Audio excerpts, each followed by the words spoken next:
জামাতকে ফাঁসাতে গিয়ে জাতীয় সংসদে বিএনপি ফেসে গেল। দর্শক, ভুলবশত মন্ত্রী সবকিছু বলে দিয়েছেন। কিউট মন্ত্রী, চেহারা অনেক সুন্দর, নাদুস নদুস, টসটসে, আপেলের মতো বলে না, ওরকম মালটার মতো। স্থানীয় সরকার প্রতিমন্ত্রী মীর শাহ আলম একদম উপজেলা পর্যায়ের নেতা থেকে মন্ত্রী হয়েছেন হঠাৎ করে। এখন তেল মারতে মারতে খেই হারিয়ে ফেলেছেন। এক পর্যায়ে দলের দালালি ছাড়তে ছাড়তে, মানে দলের প্রধানকে বা দলের হাইকমান্ডকে খুশি করার চেষ্টা করতে করতে বিএনপিকেই ফাঁসি দিয়েছেন। দর্শক, মীর শাহ আলম কিছু অঘটন ঘটিয়েছে। এতে তারেক রহমান, বিএনপি সবার দুর্নাম হচ্ছে। অনেকগুলো অঘটন ঘটিয়েছেন। জাতীয় সংসদে বক্তব্য দিয়েছেন। বক্তব্যে তিনি বলেছেন যে ডক্টর ইউনূস লন্ডনে যে তারেক রহমানের কাছ থেকে নির্বাচনের তারিখ নিয়ে এসেছেন। এটা হচ্ছে ইলেকশন ইঞ্জিনিয়ারিং এর একটা বড় দলিল। সংসদে মন্ত্রীর বক্তব্যে এটা রেকর্ড হয়ে থাকলো। প্রতিমন্ত্রীও তো মন্ত্রী, ফুল মন্ত্রী না, কিন্তু মন্ত্রী তো। দর্শক, লন্ডনে যে আবার কোন কোন গণমাধ্যম রিপোর্ট করেছে এরকম, লন্ডনে তারেক রহমানকে ট্রফি দিয়ে ভোটের তারিখ আনেন ডক্টর ইউনূস। তো ট্রফি দিয়ে ভোটের তারিখ আনেন মানে কি? এই ট্রফিকে বলা যায় যে প্রধানমন্ত্রী পদে বিজয়ী ঘোষণা দিয়ে তারিখ আনেন। এর মানে আসলে নির্বাচনে যে কারচুপি হয়েছে এবং নির্বাচন যে তারেক ইউনূস মেটিকুলাস ডিজাইন নির্বাচন ছিল, তার দলিল হচ্ছে এই মীর শাহ আলমের এই বক্তব্য। লন্ডনে তারেক রহমানকে ট্রফি দিয়ে ভোটের তারিখ আনেন ডক্টর ইউনূস। তারেক রহমানকে ট্রফি দিয়ে তো ভোটের তারিখ আনার কথা না। ভোটের তারিখ নিরপেক্ষ সরকার নিরপেক্ষভাবে দিবেন, আর রাজনৈতিক দল সবার সাথে আলোচনা করবেন। সেখানে লন্ডনে বসে তো তারিখ আনার কোনো প্রয়োজন নেই। লন্ডন থেকে বাংলাদেশের নির্বাচনের তারিখ এসেছে, বাংলাদেশের নির্বাচনের ফলাফলও এসেছে লন্ডন থেকে। তাহলে এই যে শাহ আলমের এই বক্তব্য, যেহেতু বিএনপি ফেসে গেছে, কিন্তু এটা জামাতকে এনসিপিকে ফাঁসাতে যে এই বক্তব্য দিয়েছিলেন। এরপরে তারেক রহমান নাকি ক্যাপ্টেইন, জুলাইয়ের ক্যাপ্টেইন। অনেকে মজা করে বলছেন যে জুম ক্যাপ্টেইন, অনেকে বলছে online captain, WhatsApp captain, video captain. তো এই যে এখন তারেক রহমানকে জুম ক্যাপ্টেইন, অনলাইন ক্যাপ্টেইন বলছে, এই ট্রলের তারেক রহমানকে ট্রল যোগ্য করছেন কে? এই মীর শাহ আলমের মতো চাটুকাররা। মজা না? কেন আপনি এই ট্রল যোগ্য করছেন? কি প্রয়োজন ছিল এইসব কথাবার্তা বলে? আরে তারেক রহমান নিজেই তো এগুলো বিরোধিতা করেছেন আগেই।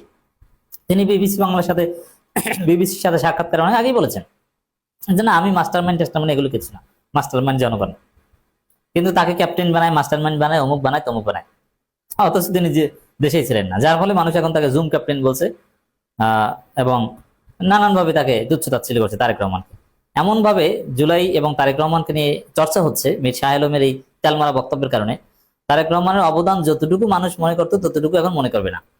কারণ জুলাই আন্দোলনে তারেক রহমানের অবদান প্রমাণ করা খুব কঠিন, আপনি পারবেন না। বরং বিএনপি মহাসচিব স্পষ্ট করে বলেছিলেন যে না না না না না, আমরা এই কোটা সংস্কার আন্দোলনের সাথে সরাসরি জড়িত না, এবং সরকার পতন নিয়ে এই মুহূর্তে আমরা ভাবছি না। তো সেখানে এখন এই চর্চাগুলোকে আবার শুনতে মন চায়। ভালো লাগছে এখন যে Tarique Rahman zoom captain, online captain, video captain, Imo captain এগুলো বলছে। তো দর্শক, শুধু এটা না, রাষ্ট্রপতিকে জোর করে এই করাচ্ছেন সেই করাচ্ছেন, এইটা গর্বের সাথে বলছেন এই মন্ত্রী। এর মানে সামনে দেখবেন এতে তার বেকায়দায় পড়তে হবে। কি 10 বছর পর, 15 বছর পর হলে যখন আইনের শাসন আসবে, তখন একজন রাষ্ট্রপতিকে এভাবে জোর করানোর অপরাধী বিএনপি অভিযুক্ত হবে। হ্যাঁ, রাষ্ট্রপতিকে ভালো না লাগলে বা আপত্তি থাকলে আপনি ইমপিচ করেন অথবা তাকে পদত্যাগ করতে পারেন, কিন্তু আপনি জোর করে করাবেন তার নীতি আদর্শ বিরুদ্ধে কাজ, এটা কিন্তু প্রতারণা। জোর করে এভাবে করানো যায় না। একজনের বক্তব্য আরেকজনের নামে লিখে চালিয়ে দেওয়া যায় না, এটা ভয়ানক অন্যায়। তো দর্শক, আবার এই মীর শাহ আলম খুশিতে গদগদ হয়ে বলছেন যে বিএনপিতে সব মুক্তিযোদ্ধা, একমাত্র মুক্তিযুদ্ধ ভিত্তিক দল বিএনপি। বিএনপির ঘরে 3টে ট্রফি আছে, 71-এর ট্রফি, 90-এর ট্রফি এবং 2024-এর ট্রফি। মানে এদেশে ভালো কারা? আমরা আর মামুরা। শুধু বিএনপি, বিএনপি আর তারেক জিয়া, তারাই মুক্তিযোদ্ধা, তারাই 90, তারাই 24, আর কেউ ভালো না। এই তো যে বিরোধী দল জামাতে কোনো মুক্তিযোদ্ধা নাই, অথচ বিরোধী দল জামাতে কোনো মুক্তিযুদ্ধ দেখাতে পারবেন না। এই কথা বলার পর স্পিকার নিজেই বলছেন যে গাজী নজরুল ইসলাম সাতক্ষীরার, তাকে রণাঙ্গনে আমি নিজে দেখেছি, তিনি মুক্তিযোদ্ধা। তারপর তো ভেবাচাকা খেয়ে গিয়েছেন। এর মানে জামাতকে ফাঁসাতে গিয়ে বিএনপি নিজেরাই ফেসে গেল। আর বাস্তব কথা হচ্ছে গাজী নজরুল ইসলাম, যাকে স্পিকার নিজে রণাঙ্গনে দেখেছেন, মানে মুক্তিযুদ্ধ হিসেবে পার্লামেন্টে যেখানে বলা হয়েছে, এটা কিন্তু পার্লামেন্টে সমস্ত বক্তব্য রেকর্ড থাকে, যে আমি রণাঙ্গনে দেখেছি, কোনো সার্টিফিকেট তার দরকার নাই, পার্লামেন্টে এটা রেকর্ড থাকবে, এটি সার্টিফিকেট। এই গাজী নজরুল ইসলাম জামাতের এমপি, তার কিন্তু সার্টিফিকেট নেই, মুক্তিযুদ্ধের সার্টিফিকেট নেই, এটা বাতিল করেছে মুক্তিযুদ্ধের সরকার গাজী নজরুল ইসলামের সার্টিফিকেট বাতিল করেছে। অথচ মাননীয় স্পিকার তাকে রণাঙ্গনে দেখেছেন, মজা না? তো এখন সার্টিফিকেট ছাড়াই মুক্তিযোদ্ধার প্রমাণ সংসদে নতুন সার্টিফিকেট পাওয়া গেছে। আর সার্টিফিকেট ধারী মুক্তিযোদ্ধা যাদের সার্টিফিকেট আছে, গাইবান্ধার 5 বা গাইবান্ধার একজন এমপি জামাতের, যিনি ওই যে জমিতে সার দিতে গেছেন এমপি হওয়ার পর, সাংবাদিকরা খুঁজে পায়নি, হোমিও ডাক্তার এবং শিক্ষক ছিলেন, প্রাইমারি স্কুলের শিক্ষক ছিলেন, তিনি একজন বীর মুক্তিযোদ্ধা, আমার নামটা মনে নেই। এবং মুক্তিযোদ্ধা সন্তান আছেন, আরো মুক্তিযোদ্ধা আছে। প্রপোর্শন হিসাব করলে, অনুপাত হিসাব করলে বিএনপির চাইতে জামাতে মুক্তিযোদ্ধা বেশি। জামাতের এমপিদের মধ্যে, বিএনপির এমপিদের মধ্যে কত পার্সেন্ট মুক্তিযোদ্ধা, আর জামাতের এমপিদের মধ্যে কত পার্সেন্ট মুক্তিযোদ্ধা, খুঁজলে দেখবেন যে জামাতের পার্সেন্টেজ বেশি হবে। আর কতজন রাজাকার সন্তান, এই হিসাব করলে, রাজাকার বলতে স্বাধীনতা বিরোধী ছিল, এই হিসাব করলে বিএনপিতে রাজাকার সন্তান বেশি, জামাতে কম। যেমন জামাতে রাজাকার পুত্র মূলত এখানে 2 জন। এই রাজাকার বলতে আওয়ামী লীগ যাদেরকে রাজাকার বলতো তাদের কথা বলছে, যেমন মৌলানা সাইদির পুত্র এবং মীর কাশেম আলীর পুত্র, এই 2 জন ছাড়া 3 জন, মৌলানা নিজামীর পুত্র। আর বিএনপিতে দেখেন হুম্মাম কাদের চৌধুরী, সালাউদ্দিন কাদের চৌধুরীর ছেলে, আমির খসরু মাহমুদ চৌধুরী, মির্জা ফখরুল ইসলাম আলমগীর, আর অনেক পাবেন যারা রাজাকার পুত্র।